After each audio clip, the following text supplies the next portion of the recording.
Bueno, vamos a meternos en la investigación que esta semana ha preparado Chris. Y viene, yo diría que a veces pasa, ¿no? En la vida política, bueno, todo el mundo sabe quién es Shakira y Piqué, ¿no? Y todo el mundo sabe quién es, no sé, Cristina Fernández de Kirchner y Evo Morales y Lasso y Rafael Correa y Gustavo Petro y Uribe, ¿no? Más o menos todo el mundo sabe quién es. Pero, y uno piensa que estos son los que mandan, seguramente mandarán, algunos por mandato popular, otros porque son, ¿no? Cantantes como Shakira o jugadores, exjugadores, como me duele decirlo, de Piqué y tienen su importancia y su influencia, ¿no? El vídeo que puso Piqué, yo no sé cuántas millones de visualizaciones, eso es poder, eso es poder. Pero hay mucha gente que también manda y tienen, no sabemos, no tenemos ni la más remota idea. La idea, valga la redundancia, era hacer un mapeo de estas personalidades que yo te diría, Chris, que muchas de ellas, no sé si te ha pasado a ti a lo largo de la investigación, pero yo que he mirado el documento, no tenía ni idea de nombres y apellidos que has puesto ahí y tienen importancia en la geopolítica y en América Latina. Bueno, me has tenido que tirar datos y lo confieso frente a toda nuestra audiencia porque la verdad es que sí, a veces cuesta pensar, ¿no? Y cuando piensas en autoridades o personas que tienen cargos políticos, los nombres, ¿no? ¿Quiénes están a cargo de? No sé, Alfredo, por dónde quieras empezar. Tenemos una listica como de organismos multilaterales, ¿no? Que son, por ejemplo, está la CAF, que sabemos todos que es esta institución financiera multilateral, ¿no? Que presta servicios bancarios en América Latina, tanto el servicio al sector privado como al sector público. Así que bueno, yo no sé si saben quién será, quién preside la CAF. ¿Lo saben Abraham, Bahía, Lean, Gaby? ¿Saben quién preside la CAF? No. Bueno, es No, colombiano. no, no. La verdad es que no. Bueno, pero es que sí, porque hubo un escandalete hace Es verdad, un poquito. poquito escandalete hubo, sí, sí, sí. Ok, Eh, bueno, yo, no, ahí ya me van a tener que decir cuál fue el escándalo, pero bueno, se trata de Sergio Granados, quien es el presidente de la CAF, es colombiano, de hecho fue ministro de Comercio, Industria y Turismo durante el gobierno de Juan Manuel Santos, y bueno, tiene este cargo, el primer colombiano en ser escogido como el presidente del Banco de Desarrollo de América Latina, la antigua Corporación Andina de Fomento. Hay que decir que si bien él fue ministro de Juan Manuel Santos, él tuvo un respaldo muy importante a esta aspiración de presidir la CAF de parte de Iván Duque, de quien es amigo muy personal, ¿no? Así que bueno, cuando obtuvo este espacio en la CAF, ya lo tomaron como una victoria diplomática. Fíjate que de la CAF, o sea, estás hablando, Chris está hablando de un espacio fundamental, ¿eh? Está el Banco Interamericano de Desarrollo, el Fondo Monetario Internacional, y yo me atrevo a decir que mover plata, para que nos entendamos, plata, de pedir prestado, de inversiones, es la Corporación Andina de Fomento, como decía Chris. Bueno, yo estoy seguro que poca gente sabe que el vicepresidente de la CAF es un argentino. Poca gente sabe. O que la secretaria general es una boliviana. Que se llama Alejandra Claros, que fue en su momento, ¿no? Además es conocida por Gaby, por mí, y es boliviana. Y el vicepresidente es argentino, se llama Cristian Asinelli. No digo, para que uno dimensione, son personas que tienen una competencia relevante al respecto y que son totalmente desconocidos y desconocidas. Vámonos a otra instancia que a mí siempre me llama poderosamente la atención. La CEPAL. Perdón, Sí, solamente una aclaración para Cris, para que no se quede con la duda. El escandalete fue que el anterior cabeza de la CAF salió muy mal de su presidencia porque, bueno, tuvo denuncias del personal de la CAF y tuvo que ser removido de su puesto, ¿no? Ya, yo que había leído decía, bueno, sabía que era el anterior, pero no, no, pensé que había sido este. Bueno, de la CEPAL, Alfredo, la CEPAL es otro hombre, hay que decirlo, la mayoría de organismos multilaterales y estatales están presididos por hombres. Se trata de José Manuel Salazar Nash, ¿no? El secretario general de la CEPAL, que asumió de hecho hace muy, muy poquito, después de que la anterior, estuvo Alicia Bárcenas, ¿no? Mucho tiempo, la sí, como mexicana, ¿no? 15 años estuvo, y después hubo un interinato de algunos meses hasta que ya asumió a inicios de octubre como el nuevo secretario de la Comisión Económica para América Latina y el Caribe, CEPAL.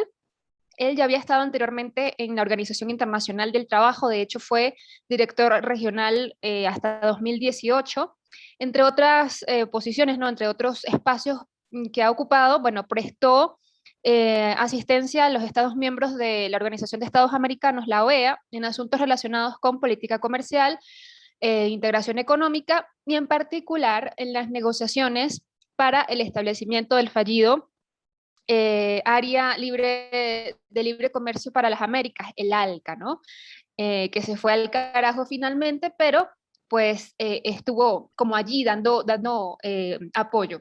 O sea, Curiosamente, fíjate, perdona, Cris, la CEPAL, efectivamente todo el mundo vinculaba a Alicia Bárcenas, se habló mucho de nombres y apellidos, de quién era, y bueno, el nuevo secretario general, eso, otro gran desconocido, que además quizás tiene menos plata que la CAF, pero marca mucho la CEPAL los informes económicos. Son determinantes lo que diga la CEPAL en materia económica. Si la CEPAL dice que la tasa de crecimiento futura de la Argentina es tal o cual, va a tener influencia. Si plantea todo ese tipo de cosas, o sea, no es un poder en lo económico financiero, es un poder en la cuestión como el gran think tank de América Latina. Ha dicho que venía de la OEA, yo no lo sabía, de la Organización de Estados Americanos, y justamente quiero saltar a la OEA, Cris, porque de la OEA todo el mundo sabe quién es Almagro a estas alturas del partido, ¿no? Para el prontuario ya lo sabemos. Pero ¿alguien sabe quién es el responsable electoral de la OEA, que diríamos que en estos tiempos que corren es tan o más importante? Cris, ¿se lo decimos o no se lo decimos? Abraham sabe quién es, porque además creo que alguna vez Está poniendo lo, cara de que no, ¿eh? ¿O sí? ¿no?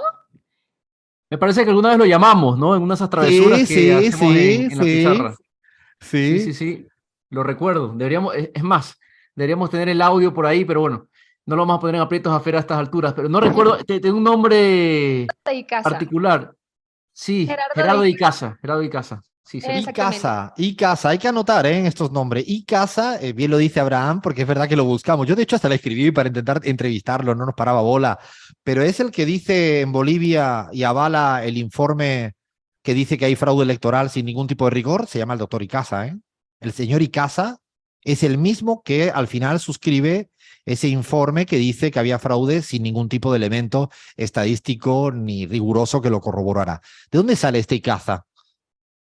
Bueno, él es mexicano, así que ahorita con el tema de la reforma electoral y todo el quilombo con el Instituto Nacional Electoral de México, imagínense cuál es, bueno, el prontuario también, ¿no? Él antes estaba en el INE mexicano y bueno, desde 2014 es director del Departamento de Cooperación y Observación Electoral. Esto le ha dado prioridad para que sea, bueno, director, para que haya dirigido más de 80 misiones electorales, de observación electoral, Nada en más y más, nada menos, ¿eh? nada más y nada menos, ¿no? En 27 países de América Latina y el Caribe.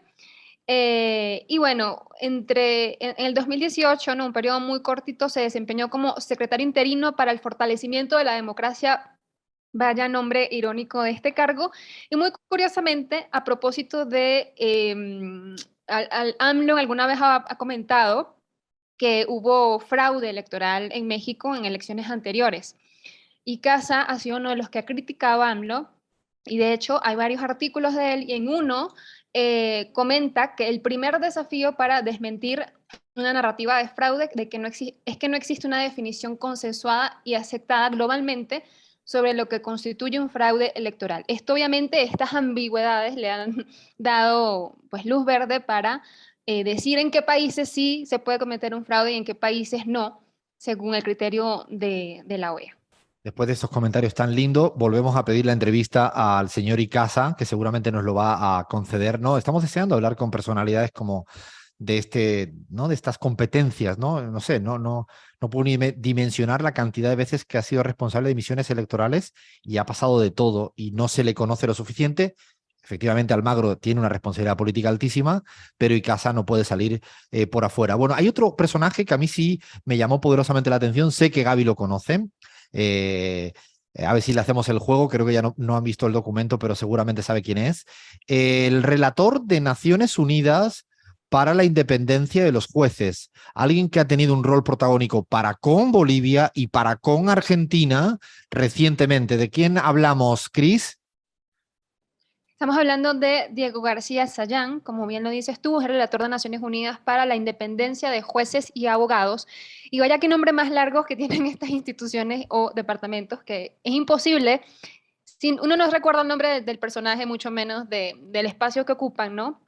Es peruano, se desempeñó como ministro de Justicia durante el gobierno de Valentín Paniagua entre el 2000, en esos convulsos años 2000, y fue ministro de Relaciones Exteriores del gobierno de Alejandro Toledo, ¿no? También en ese mismo periodo de tiempo. Desde allí, de hecho, propuso y promovió la adopción de la Carta Interamericana Democrática, que fue adoptada justamente en Lima, en la Asamblea General de la OEA, en el 2001, ¿no?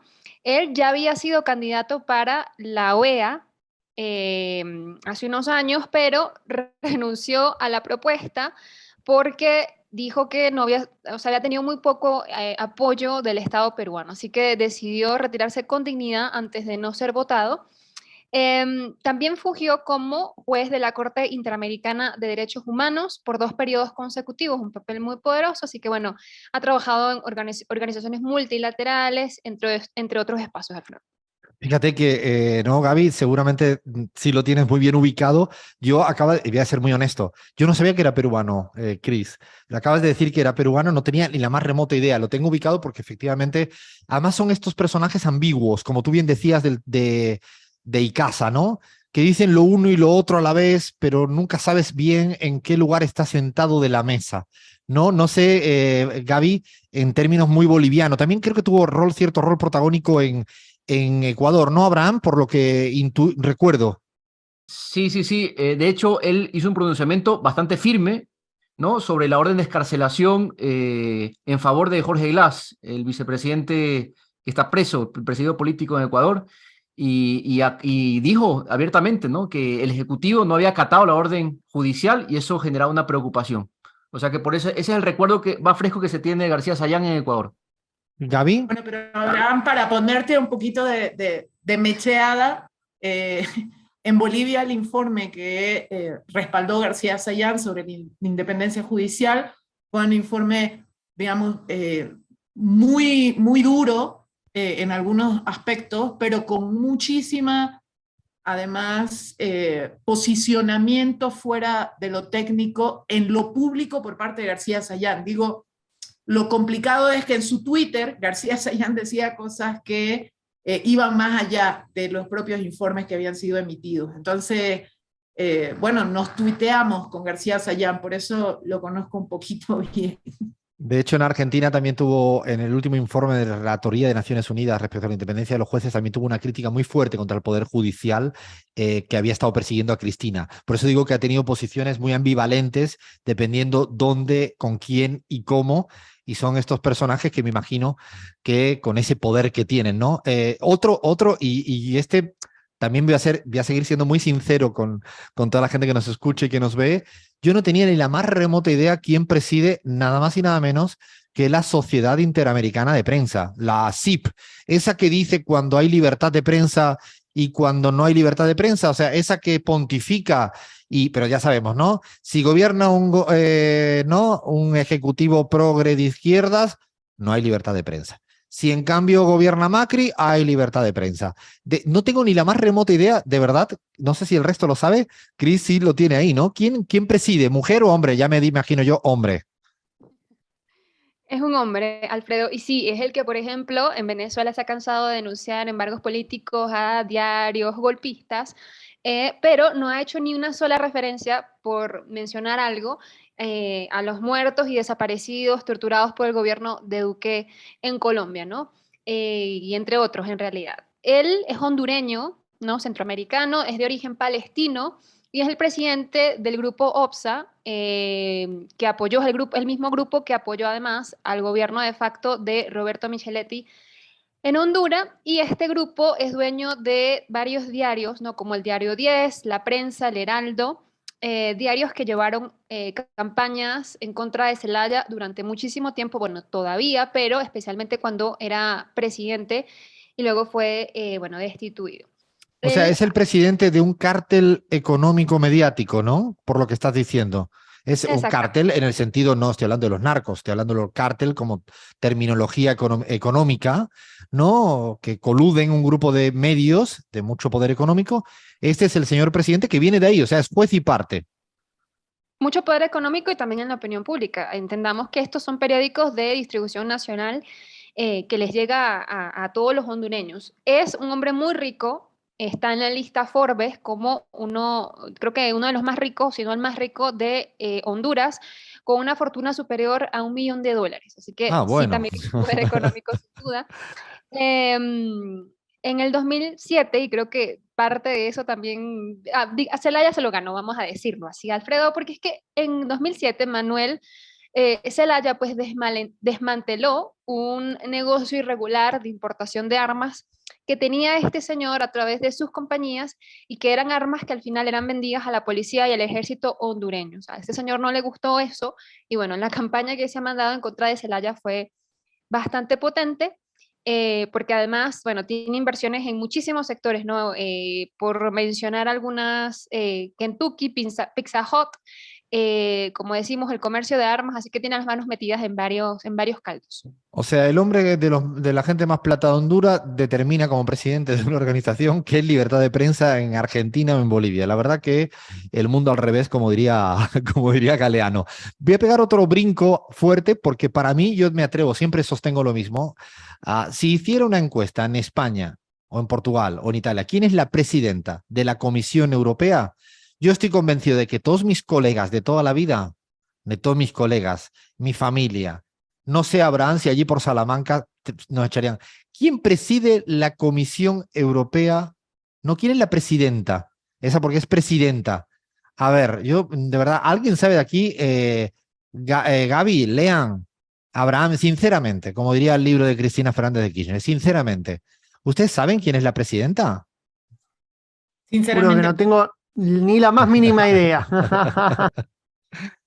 A ver, Cris, ayúdanos. Pero ¿cómo que no? Si esa señora aparece todos los días hablando de Ucrania y de Rusia, etcétera, etcétera. Yo acá la veo hasta en la sopa, la verdad. Claro, Aquí bueno, sale todo el tiempo. seguramente se conoce mucho más, pero no sé, si alguna vez entran en Twitter y van a como los temas del día y está Ucrania, siempre está esta señora Ursula von der Leyen, espero estar pronunciándolo bien, hablando de cuestiones relacionadas a la guerra Rusia-Ucrania.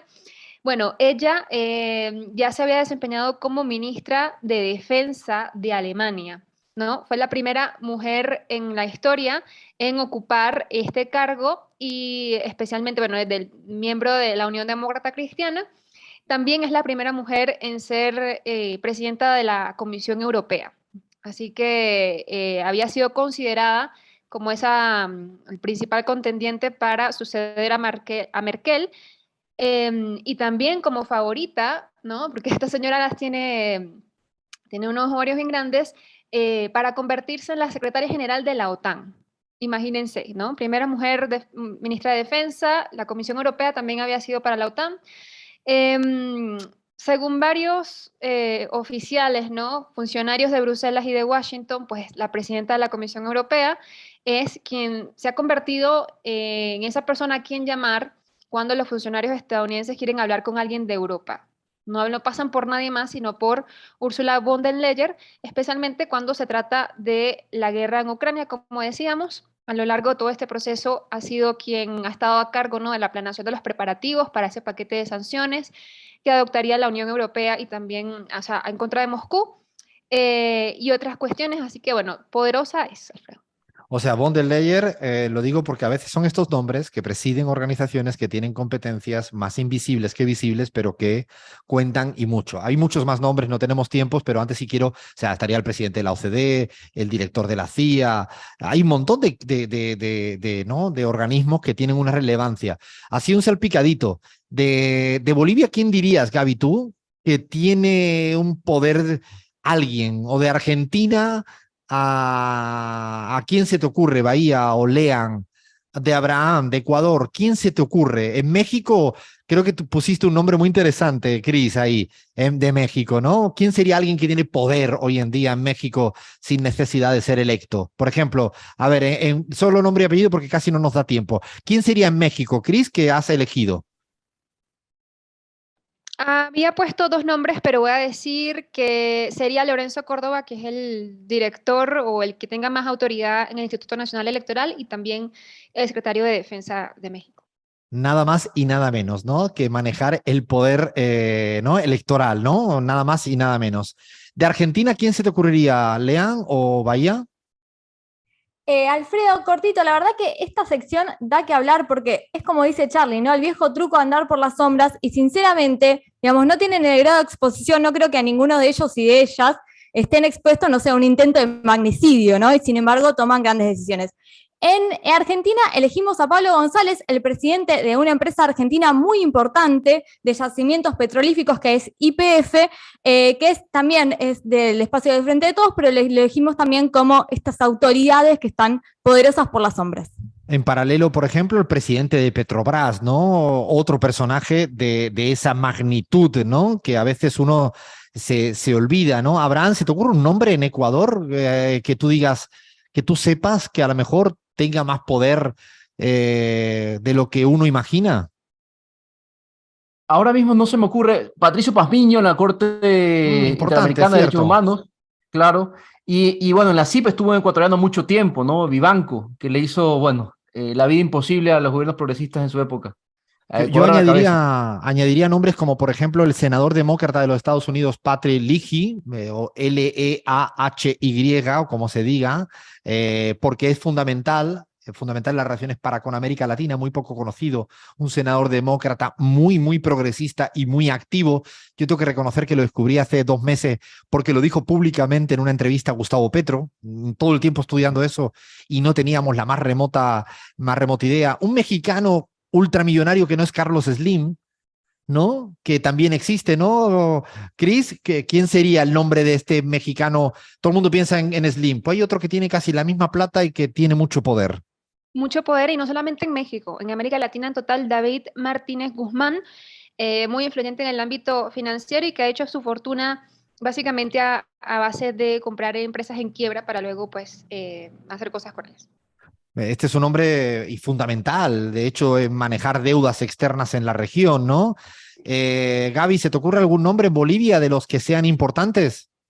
Marcelo Claure, ¿no? Es probablemente o si no es el más rico de Bolivia, es uno de los más ricos de Bolivia, es dueño de un equipo de fútbol, el Bolívar, que digamos es uno de los equipos que conforman el clásico que podría decirse más extendido a nivel nacional. Pero además tiene mucha inversión en el sector de telecomunicaciones y en muchos otros sectores, ¿no? Y que hace algún guiño a la política, ¿no? Recientemente ha hecho algún guiñito, no sé hasta qué punto, de hecho le vi una entrevista que tú me recomendaste y hace algún guiño, ¿no? No del todo, pero alguito hace. Sí, bueno, mientras no le pase como a Samuel Doria Medina, está todo bien. Bueno, ahí ven que tienen nombres y apellidos, muchos más, pero queríamos abrir a veces estas personalidades, ¿no? Desconocidas para el gran público, pero que tienen mucho don de mando en instancias, por plata o por lo que fuere. Bueno, hasta acá este lindo segmento. Vamos a dejar evidentemente en las redes sociales todos los nombres y apellidos para quien quiera seguir investigando o buscando más cosas al respecto. Hay algunos que ni siquiera tienen fotografías en Google. Fíjate que eso es llamativo. El caso de David Martínez, no hay muchas fotos en Google y es porque él se ocupó de que no las hubiera. ¿Cómo? No tengo ni la más remota idea, para eso hay que tener mucha plata, me imagino, al respecto. Bueno, vienen curvas mundiales y una cosa que no termino de entender, pero que va a estar divertida sobre no sé qué de las identidades. Bueno, ahora se lo contamos en la pizarra.